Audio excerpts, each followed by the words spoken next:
எல்லோருக்கும் நமஸ்காரம். கவிதை துளிகள் எபிசோடு 3 பார்ப்போம். வாழ்க்கையே ஒரு புதிர், இளமை முழுவதும் வறுமை, இதுவே ஒரு சுமை. அதனால் வாழ்க்கையில் என்றும் ஓர் எளிமை ஏழ்மை, முதுமை முழுவதும் யானை. ஆம், இதுதான் வாழ்க்கையில் நியதி. இல்லை என்றால் அது ஒரு விதி.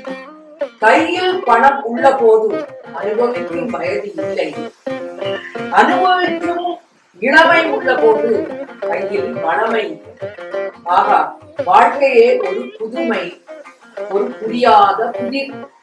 அடடா அடடா, வாழ்க்கை என்கின்ற இந்த புதிரை ஜெயிக்க நினைக்கும் போது வாழ்க்கை முடிந்து விடுகிறது என்று சோகம் துக்கம் காலம் செய்த மாயம்.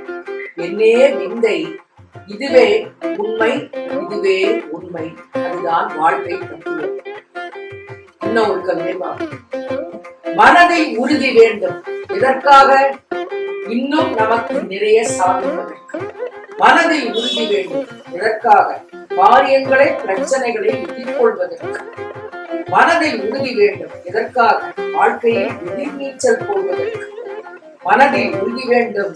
மனிதா, நீ ஒரு நல்ல மனிதனாக இவ்வுலகில் நிலைத்திருப்பதற்கு மனதில் உறுதி வேண்டும். நீ உண்மையோடு உண்டாவதற்கு மண்ணில் உள்ள மரம் செடி கொடிகள் போல் எல்லோருக்கும் உதவி செய்யும் உள்ளம் வேண்டும். அதற்காக உனக்கு உறுதி வேண்டும். இப்பொழுதே எழுந்து கொள், தலை நிமிர்ந்து நடந்து கொள், உறுதி எடுத்துக்கொள். உறுதியுடன் இருப்போம், உறுதியே நிலைக்கும்.